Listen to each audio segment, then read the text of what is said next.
invited today I was introduced to Mark Boersma in Life Masteries to gain a better understanding of myself and others, to get a better understanding of myself and others that I am in contact with. I'm excited to be offered the opportunity to be a guest host in today's call, and hopefully everyone in attendance will be able to take away something meaningful and life-changing. The purpose of the webinar is to get an understanding of people and how to build trust and rapport in less than 17 seconds. It will teach you to leverage your understanding of your connections and win solutions.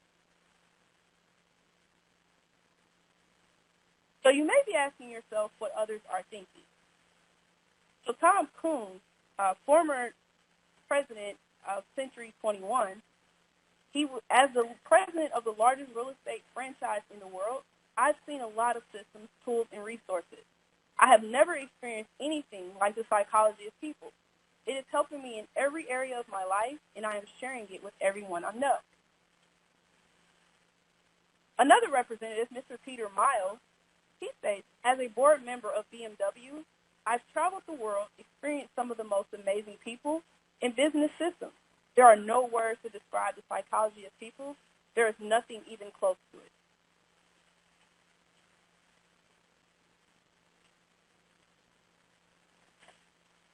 So with the psychology of people, it's going to give you the ability to literally be able to work through any interaction, if it's your clients, your employees, any type of contractors, or anyone that you may be affiliated with, and you're going to consist with 3 DNA, right? And that's the BOLD system. It's going to have your DNA for people, the 530 grid of DNA for business, plus the natural laws inside of the DNA for life. So, Mark, how about you explain to the group what the 17 seconds of quantum thinking really is? I can do that. Thanks so much, Janae. Really appreciate it. And thanks for having me on as a guest. I always love when Life Masteries Institute when I get to participate in the events all around the world.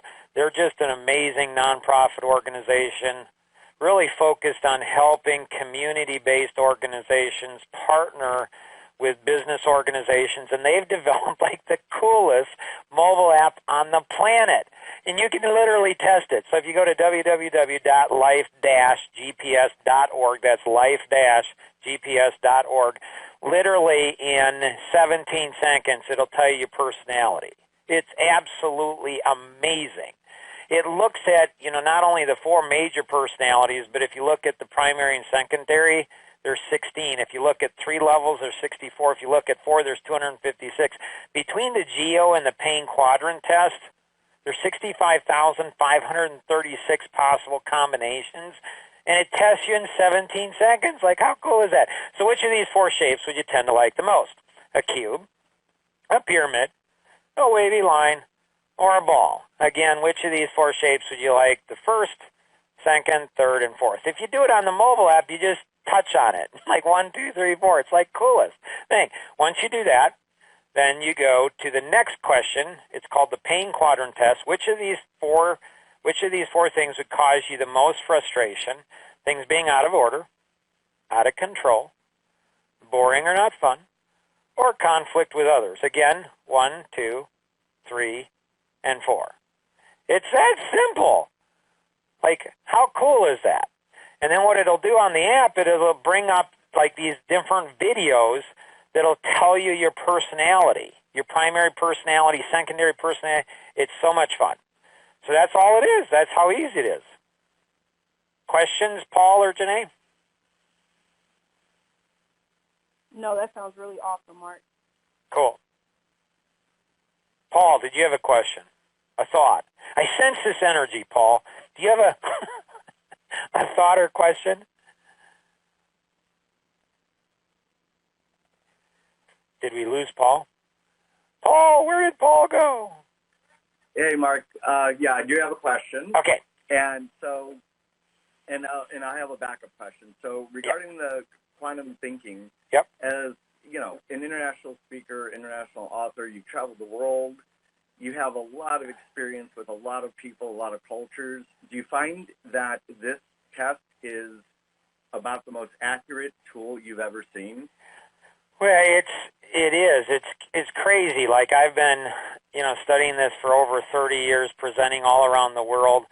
I was in Africa a number of years ago with my oldest son, and we did a seminar. There were like 220 people coming in literally in trucks from the bush and teaching entrepreneurial, seminars and training and how to start your own business. Lots of really cool things.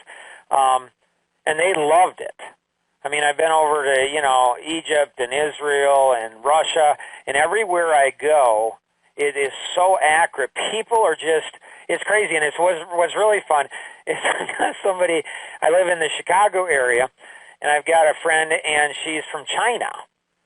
And she'll always bring, like, there's all these Chinese women often, but there can be men. But tell me, she'll bring them to, like, a Coffee Connection. I encourage you all, if you're not part of Coffee Connection, another great resource through Life Masteries Institute.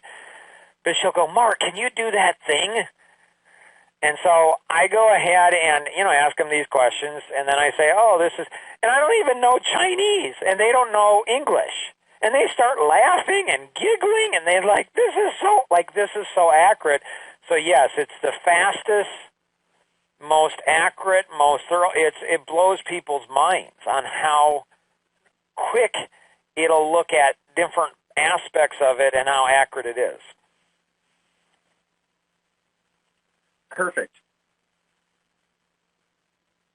Did you have other questions? I think, no, well, the next one, I think there's another slide coming up that will be my second question. Okay. Oh, my God. You got me at hello. So I think everybody on the call, if you were born sometime, is very familiar with the movie Jerry Maguire, probably one of the most iconic movie lines ever in the movies is, you got me and maybe you had me at hello. And so, Mark, here's the challenge. Can you literally get someone at hello? Because 17 seconds is pretty impressive, so I'm going to backpedal. So the way I look at this is that it sometimes takes weeks, months, years to build trust and rapport to really make these deep personal connections. And 17 seconds is astounding. You got me a hello. Can you beat it? Can you beat 17 seconds? You can. It's like the coolest thing. And for those that are participating in the live, hopefully you're on the screen so you can see it. You can go to www.ravingfan, ravingfan.net. That's www.ravingfan.net. You can, get a lot from hearing it, but when you see it, it's even more cool. So you can jump onto that.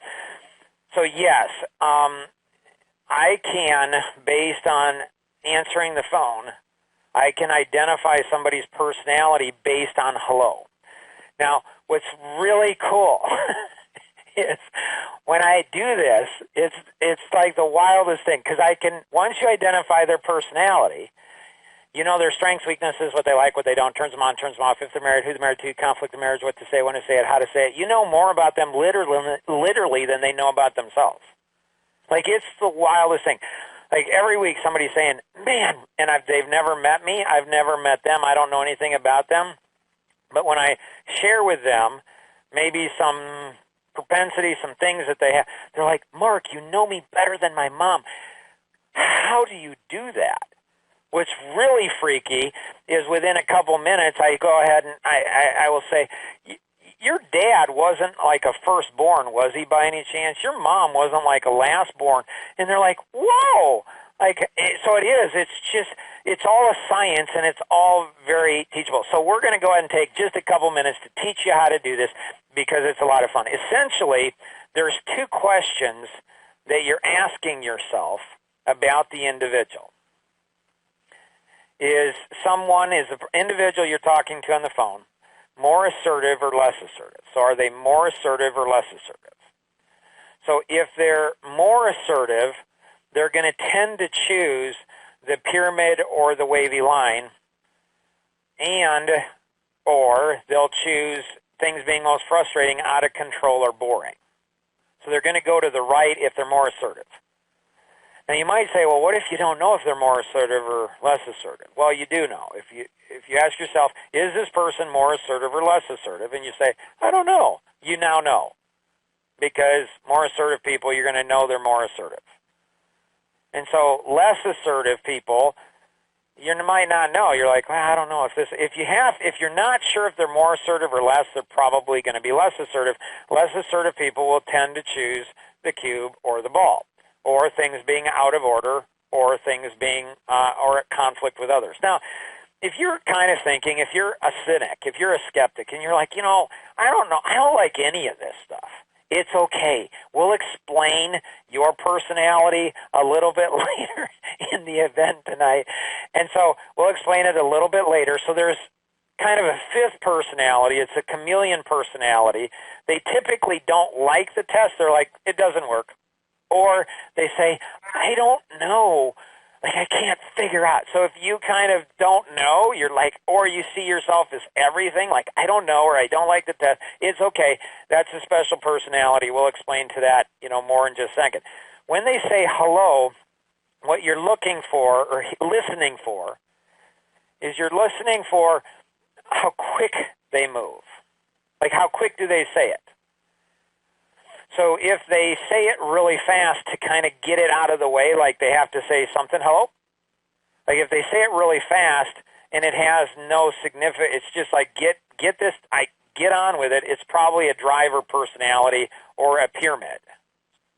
If they say hello really fast but it's fun, then it's probably a wavy line. We'll talk more about that. So if it's fast, you can go ahead and identify it as either the driver or the analytic. If it's slower, it's going to be the analytic or the amiable. So if they're slower, so if they go, like if there's a pause, like you don't even know if somebody picked up, there could be the analytic, and then you listen for, like, is it almost like an outline, like they're almost reading hello from the script, like it's perfect on how they say it. It's probably going to be the analytic personality or the cube. If they say hello and it's like you fall in love with them, like, oh, they're your best friend, then it's probably going to be the amiable personality. So based on the first question, is it more assertive or less assertive? You'll whittle it down to either the right side or the left side of the grid. Make sense? Absolutely. Okay. Second question that you're asking is going to be, is someone focused more on the task or the people? Now, this is a little bit harder to go ahead and identify here. So you're looking at the vertical axes, and so it's like, is it more on the task is going to be on the top? So somebody who's more task-oriented going to tend to choose the cube or the pyramid. Somebody who's more task-oriented is going to choose out of control or out of order. Now, you might be saying, what if they don't match? This is often the case. That's where the 65,536 possible combinations. So if the top matches with the bottom, it means one thing. If they don't match, it means something else. None of it's good, none of it's bad, it just is what it is. And so there's strengths. Every personality has a strength. Every personality has a weakness. Our greatest strength is our greatest weakness. Greatest weakness is just our greatest strength misapplied. It's taking a strength, and carrying it too far. And so if they're focused more on the task, they would choose either the pyramid or the cube, or they would choose out of control or out of order.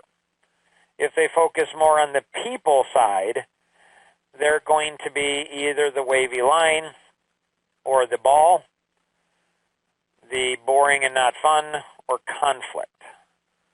So those are going to be the individuals that tend to focus more on people. And what you're listening for is, do they want to talk to you? Like, are they laughing like I'm laughing right now? Like, is it fun to talk to you? If it's fun to talk to you, then there's a high probability they're going to be a wavy line or a ball. If they're just doing it because they have to do it, like you get no warm fuzzy, you're not laughing, it's not fun, it's not any of that, then, they're probably going to be an analytic or driver. Make sense, Paul? Yeah, so Mark, if you get the call, and a lot of people make cold calls for their living, and you get somebody who is, okay, hi, what do you want? You got 3 minutes. I just go ahead and say, oh my gracious, 3 minutes?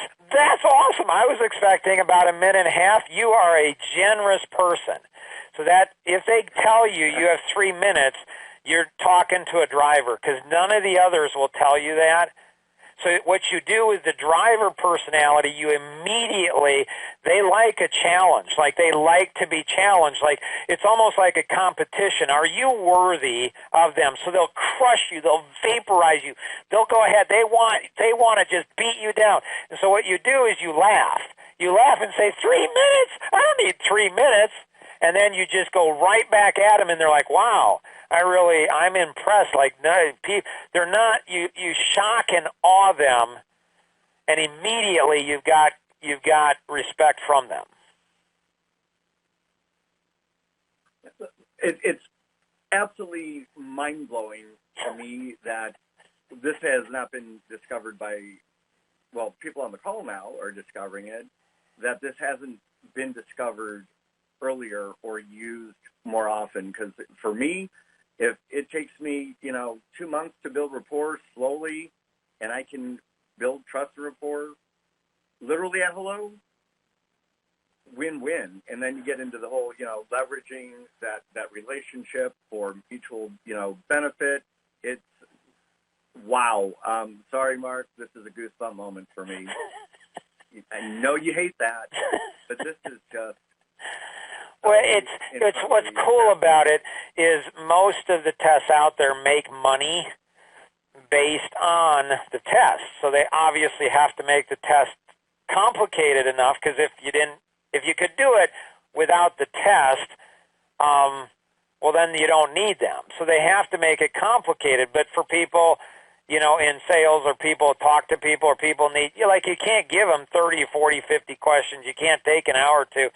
So when you get them this fast, and that's where Life Masteries, like they're a nonprofit, they're in it to change people's lives. And when we can develop trust and rapport like instantly, and you start to change like your style, you start to mirror them, model them, you start to sink in your energy. So we tend, and we might talk about this later on one of the case studies, I'm not sure, but you tend, like people like other people that are like themselves, and people fall in love with people who are opposite. So what you do when you're on the phone, you go ahead and get them to like you first, and then get them to fall in love with you. Like it's crazy on how cool it is. It makes talking on the phone fun. It makes it exciting. It changes everything. It doubles, triples, increases your productivity by 10 times. Janae, when Paul and I, we've known each other for, 20 plus years. So Janae, if you want to interrupt and get us back on track, feel free to do it, because I have a feeling we might run out of, this stuff is just cool stuff.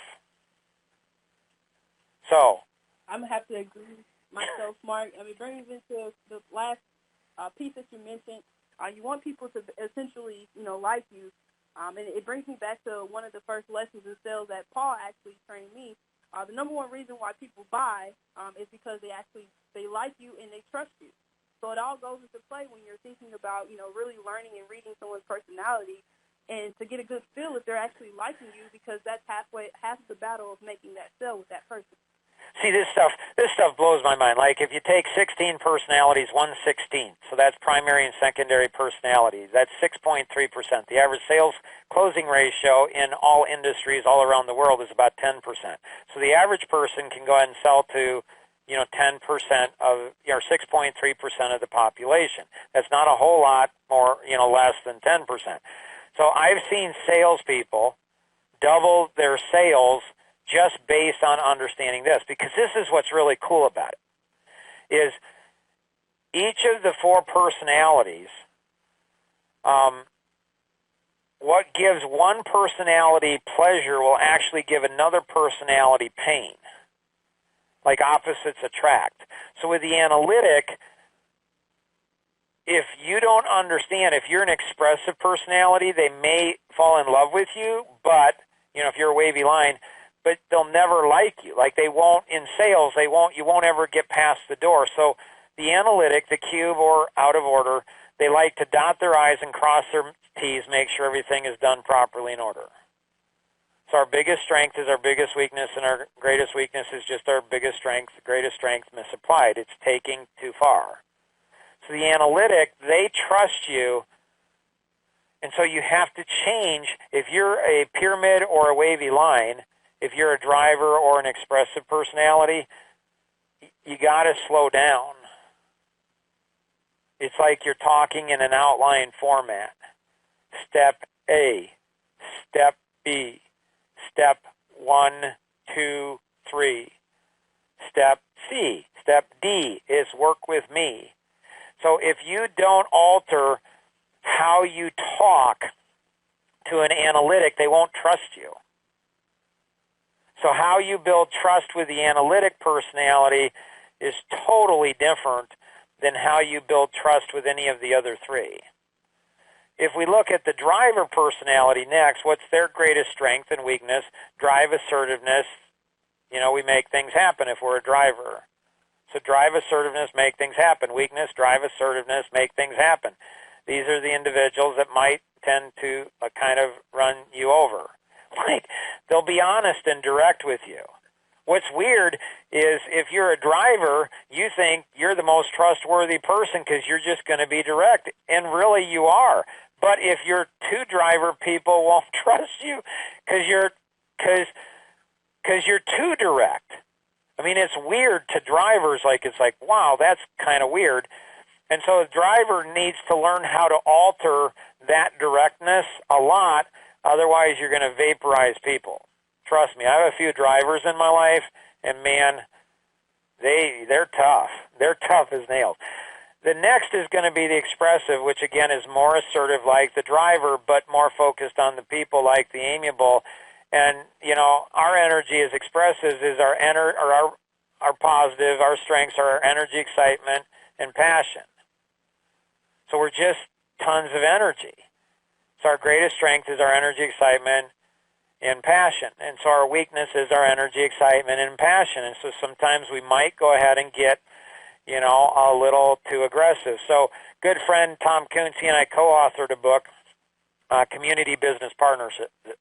So Tom, past president of Century 21, largest real estate franchise in the world, over 140,000 agents in over 70 different countries.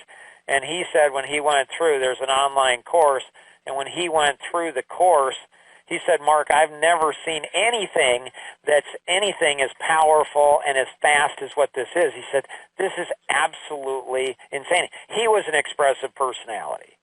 So he was an expressive driver personality. So we have a primary personality and a second and then a third, and that may match between the two tests or, it may not. And so he was an expressive person, and he could get away with saying stuff I could never get away with. Very jealous. And so it's like, my gracious. So he was an expressive driver, expressive analytic personality. The fourth is the amiable personality, the one who chews the ball and or, conflict with people. So their greatest strength is their concern, compassion for people. Their weakness is their concern, compassion for people. Often people take advantage of the amiable personality.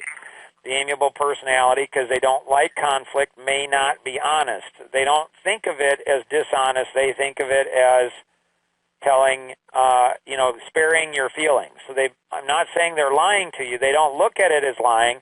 The amiable doesn't look at it as lying. It's just, I'm not telling you the truth because the truth might hurt. And so it's really, really cool. When we look at the engineered clarity model, this helps to connect the psychology of people all together. And I know we're going through a lot here. Janae, Paul, any questions before we keep flying here? Because we got 6 minutes left. No, just one quick reminder that, so the trust and rapport this is not a sales thing. It's not a, anything to do with, with a selling process. It's people, it's relationships. So right. My personal challenge to anybody, all of you, download this you saw www.life-gps.org. And do this with your children. Do this with your significant others, your partners, your spouses. Do it with 3 or 4 of your workmates in whatever industry you're in. And I challenge you, if they are not blown away, we want to hear from you. But conversely, if they are blown away, and they will be, we want to hear from you also. I mean, and in the Q&A time, we'll go ahead and maybe share a story of my 20-year-old son. So I have 7 children, 3 sons-in-laws, a daughter-in-law, 5 grandchildren, another one on the way. When my kids were dating, we're kind of beyond that point for most of them. Well, half of them are beyond that. They're married. The other half are not. But when they were dating, first time, literally, they'd introduce me to, the one they were dating, and they're like, Dad, can you do that really cool thing on them? And that's not normal for teenagers to do that, but they loved it. Their dates loved it. And so it is. It's truly something that's absolutely, you can use in all areas of life. And this is one of the things that companies love about it. Because when you're teaching, when you're teaching your employees this, it's something that helps them in their relationships at home. So a lot of companies say, hey, I really care about you, but do they do anything with it? Maybe they do, maybe they don't. But this truly does show that you care about, the relationships and something outside of work. What's cool about it is the better I get with my wife, the better I get at whatever job I'm at. The more I can interact and connect with my kids, I take those skills and I apply them to work. And then, whatever I'm working with people, that helps me with my marriage. It helps me. So this transcends like everything, which is why it's cool that it resides with Life Masteries Institute, a nonprofit organization, because they're just phenomenal stewards. It's not about the money. It's about changing people's lives forever. So let's go ahead and take a look. I believe we got a case study with a client. So Adam, a client, is upset with us about the service we provided. How do we best help him? So let's say that he's a driver analytic, expressive, amiable personality on the GEO test. And then let's say that he's similar but little different. He's an analytic, out of order, driver, out of control, expressive, amiable. So he's similar. So Adam's similar. He's a driver analytic driver. And so that type of personality, they want to do things fast and perfect and fast. So this person will shred you. Like they'll just eat you alive. They won't even want to mess with you. They'll just call you up and say, hey, who's the president of the company? Let me talk to him. So these are individuals, they hate when things get out of control, and they hate when you make a mistake, and trust me, they do. It's like a tank coming at you. Don't explain why you're right. They'll run you over. They'll shoot you. So you just acquiesce to them. You just say, sorry, sir, sorry, ma'am. I perceive that things are out of control, and I perceive we made a mistake. And they might swear at you, and you say, you know what? I want to help you gain control. I mean, I can go ahead and give you to my manager, or I can do that. But actually, if you can just give me a little more information, I can help you to go ahead and gain control, and I can help you to go ahead and fix it. And I apologize. That's just stupid of us. So if you know their personality, which you can know really quick, then you can help address that very quick. So let's take a look with employees. If you have Susan in accounting is very upset about Jack in sales as he seems to overpromise and is overly aggressive. What personalities are Susan and Jack? What can they do to better work together? So Susan, if she's in accounting, it doesn't guarantee, but she likes things in order. You can tell that about the case study. And she doesn't like when people get upset what's happened when you overpromise. And so she's an analytic, amiable. And then she's, a driver, expressive. Now, Jack, he's good in sales, and so he's out there, he's making it happen. So he's probably an expressive driver, just the total opposite of Susan. And so when we understand, the differences, that's where there can be harmony. Like there can be, Susan can better understand Jack, and Jack can better understand Susan. What's interesting, if Susan and Jack are married, there's a high probability Jack's wife is going to go ahead and be the same thing Susan is. And Susan's, significant other is going to be the same thing as Jack's is. And so as they learn to work together, not only is it going to help them in that, but it's going to help them otherwise. All right, I know we're running out of time. Let's take a case study from family and friends. And your friend is really upset with you for not sharing your thoughts about the friendship and about being so picky about things that don't matter. What personality may they be? And so, they're upset for you not sharing the thoughts. And so, amiable and the analytic typically won't share the thoughts, and they like things to be perfect. And so this personality, they matched out both ways, like they're both test out the same. And in the Q&A, we can take some more time to go ahead and go into some of these pieces. This is where it connects into quantum thinking and the psychology of people. There's some really cool models Life Masteries has put together over the years that help us to, ask questions, listen based on personalities, see things from their perspectives, which help us to understand that what we think their intentions are may not be their intentions at all. To think differently, that gives us additional capability that we then internalize, and then we do and produce a result. So some really cool things going on there. That leads to quantum thinking. There's a 7-week course through Life Masteries that you can check out. The Power of Boss, 17 seconds to quantum thinking. Obviously, there's a lot more. We kind of flew through everything. One system for everything, natural laws, leverage everything, dimensional thinking, build quantum systems, and then turning learning into earning. And there we go. So So go to people.dna4success.com/gifts. There's tons of gifts that Life Masteries has. Again, they're a nonprofit organization. I think it's 97% of what they have is free. I mean, it's unbelievable how much they service the business community and the community as well. If you have any questions on anything that was covered, feel free to connect with the individual who invited you to participate, or you can call toll-free 888-230-2300. That's 888-230-2300. Or if you're calling in outside the U.S., you can call the U.S.-based number 630-393-9909. All right, there'll be a 5-second pause just for media, for the editing of this, and then we'll jump into the Q&A. Here's our 5-second pause.